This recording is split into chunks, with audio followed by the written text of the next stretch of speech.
di kitab Anda? Itu perjanjian lama. Biasanya kan bacanya perjanjian lama. Nih, Matius 5:38. Ya. Kata Yesus, ya, ajaran Yesus. Ajaran Yesus. Kamu telah mendengar firman mata ganti mata, gigi ganti gigi. Kan gitu.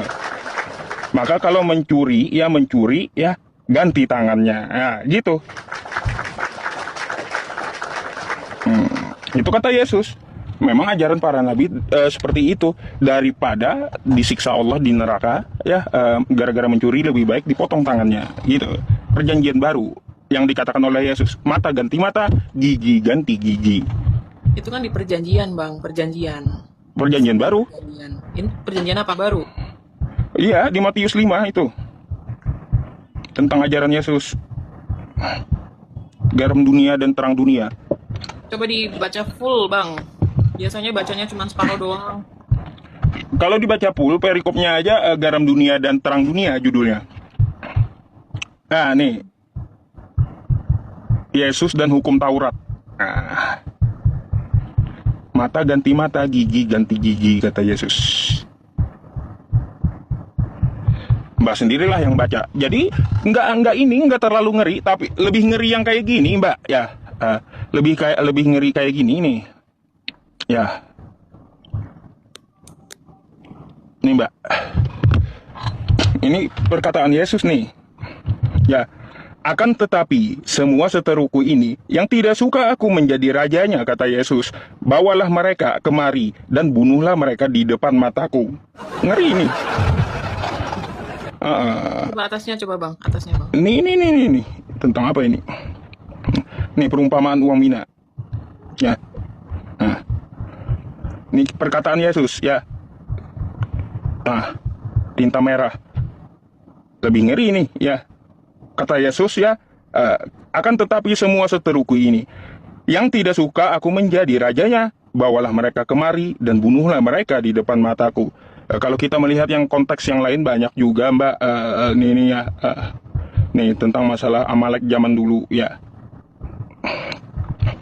1 Samuel tuh ya, tentang Amalek tuh.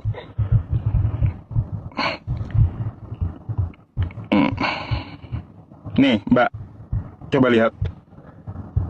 Jadi pergilah sekarang, kalahkanlah orang Amalek, tumpaslah segala yang ada padanya, dan janganlah ada belas kasihan kepadanya.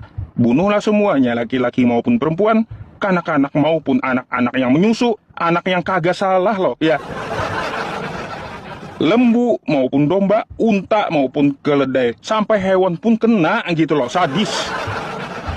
Sadis di Bible ini, iya, sampai anak menyusu kena, sampai hewan kena, sadis, Mbak. Nah, gitu. Jadi hal-hal lumrah lah, kalau kita mencuri dipotong tangan, itu artinya hukum syariah, hukum had itu, gitu. Nah, kan saya kasih perbandingannya kepada Anda. Kalaunya kita ya teman-teman semuanya, di dalam agama Islam kita mempunyai aturan perang gitu ya. Aturan perang kita tidak boleh membunuh anak-anak, tidak boleh merusak tempat ibadah, tidak boleh merusak tanaman, atau aturan perang dalam Islam tuh ya. Tidak boleh membunuh orang tua, tidak boleh membunuh yang telah menyerah. Tuh aturannya ada.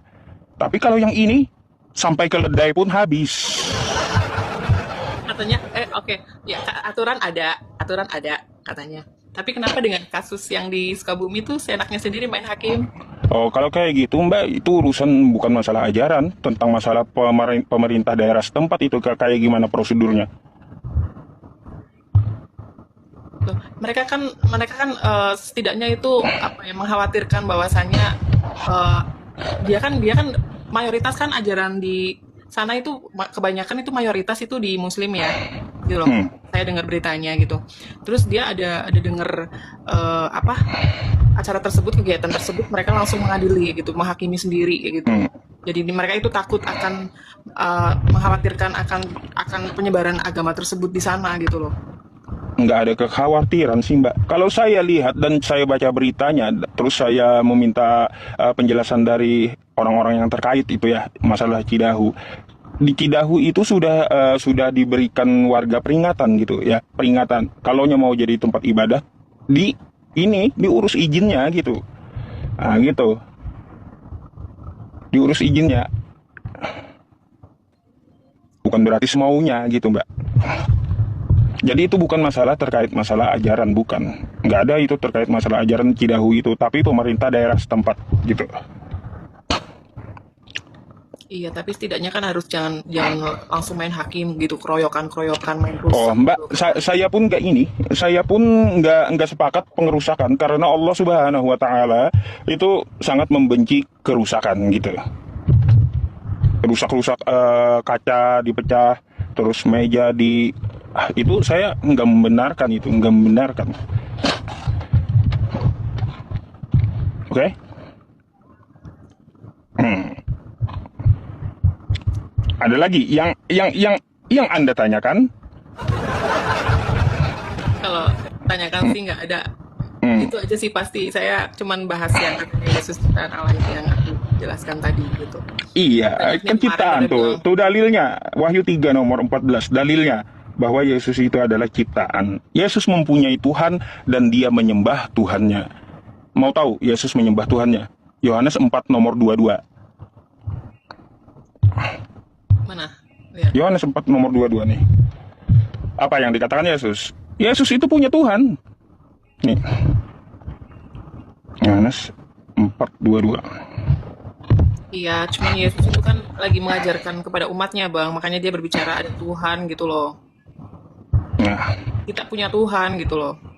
kamu menyembah, nih kata-kata Yesus ya, kamu menyembah apa yang kamu tidak kenal, kata Yesus ya. Kamu menyembah apa yang tidak kamu kenal, kami menyembah apa yang kami kenal. Sebab keselamatan datang dari bangsa Yahudi. Ayo, Ya itu lagi Yesus berbicara pun dengan Yesus pun menyembah dia Mbak dengan murid-muridnya. Ini kan perikopnya bersama apa? Nih, terkait tentang masalah apa? Nih, perikopnya. Percakapan dengan Samaria gitu kan gitu.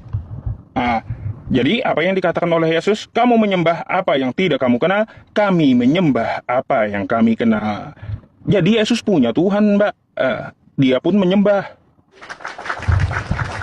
ya, dia kan lagi mengajarkan umatnya, Bang. Dia sedang mengajarkan umatnya itu. Waduh, mengajarkan umatnya. Bukan mengajarkan umatnya, itu percakapan. Ya, percakapan dengan orang Samaria. Bukan mengajarkan kepada umatnya. Gimana sih, Mbak ini? Ya Nggak dia bisa, nggak bisa kita memaksakan keimanan itu agar sama dengan apa yang kita yakini. Tapi kalau kita belajar di dalam kitab suci masing-masing sendiri gitu ya. Mari kita berpikir gitu, afala taqilun, afala tatafakkarun. Nggak bisa kita paksakan mau mencari alibi atau menutupi kebohongan dengan kebohongan yang lebih besar. Susah, Mbak. Mm-mm.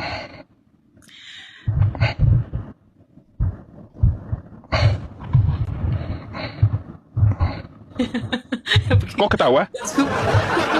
dia bagaimanapun juga nggak akan bisa ini, Bang. Kok ketawa? Iya itu. Nggak, maksudnya Ada lagi itu kata teman, ada lagi yang dipertanyakan. gini. aku juga mau kasih paham Ya juga nggak. terserah Anda saja kan, dari penjelasan saya, dari dalil yang saya sampaikan. Terserah Anda percaya atau tidak, Anda imani atau tidak gitu.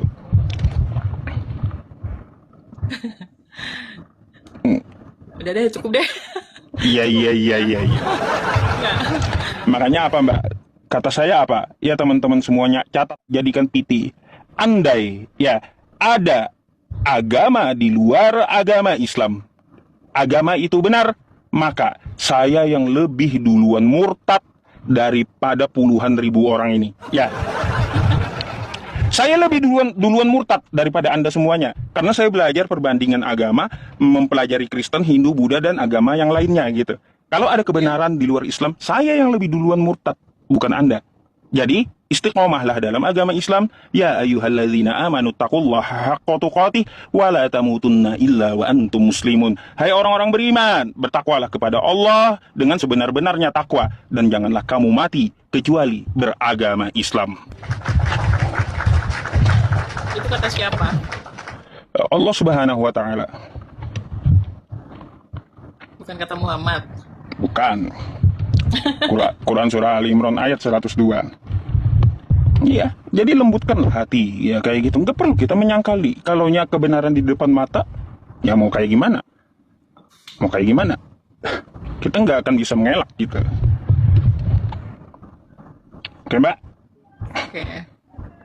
Ada lagi? Nggak ada sih yang ditanyakan. Ya Ustadz udah. mau nanya apa? Kalau saya kagak bertanya, Mbak. Kagak. Kenapa? Oh ya, kemarin pertanyaanku belum dijawab. Apa itu? Kemarin terakhir yang buat PR. Mana yang tadi? Waduh, berapa istri saya katanya? Ya. Supaya nih, ini loh maksudnya supaya gini. Laki-laki kan harus menghargai wanita. Mengakui gitu loh. Wah, kalau gini Mbak, kalaunya masalah wanita dalam Islam, wanita itu sangat dimuliakan dalam Islam. Serius. Masa dimuliakan, betul dimuliakan. Ketika Nabi Muhammad SAW ditanya, hai Nabi Muhammad, siapakah di dunia ini yang kutaati selain Allah? Siapa? Masa? Kata Nabi Muhammad, Siapa? Ibumu. Lalu ditanya lagi, siapa yang kedua hai Nabi? Lalu ibumu. Ditanya lagi yang ketiga, siapa lagi Nabi? Ibumu. Ditanya lagi yang keempat, siapa lagi Nabi? Bapamu. Kasihan kali yang laki-laki. Iya, itu memang kita harus menghargai ibu. Tapi kalau istri? Nah, kayak gitu. Kalau Ya ke jadi wanita, kalau istri, coba dijawab dulu. Enggak, dijawab dulu. Jawab dulu. Apa?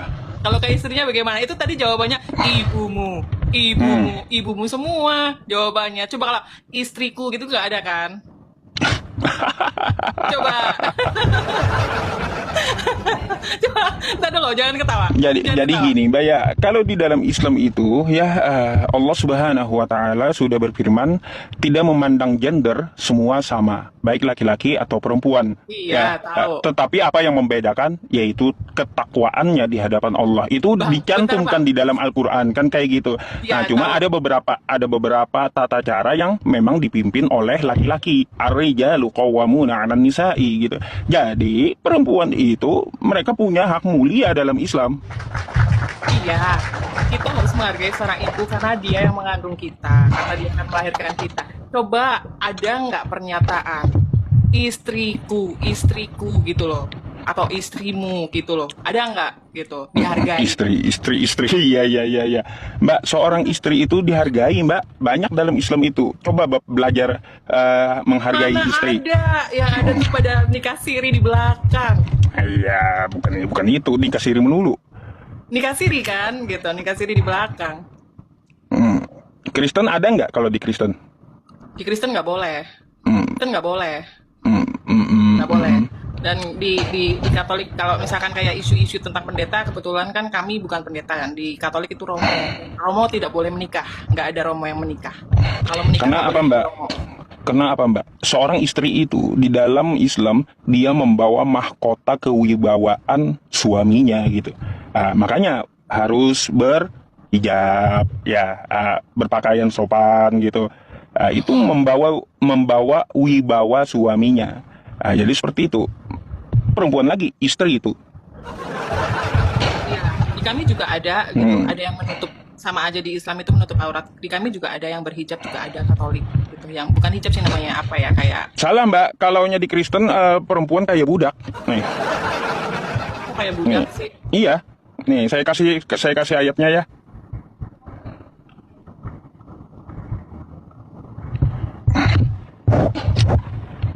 Nih ya. Kasih Kristus adalah dasar hidup suami istri. Hai istri, tunduklah kepada suamimu seperti kepada Tuhan. Jadi suami di Kristen itu setara dengan Tuhan, Mbak, ya. Setara dengan Yesus, ya. Gitu. Makanya dianggap budak perempuan. kalau laki-laki di Kristen, wow, udah setara dengan Tuhan. Iya, iya, iya. Iya, Eh, karena kan apa? eh, Karena kan suami kan sebagai imam keluarga, masuknya begitu loh Bang.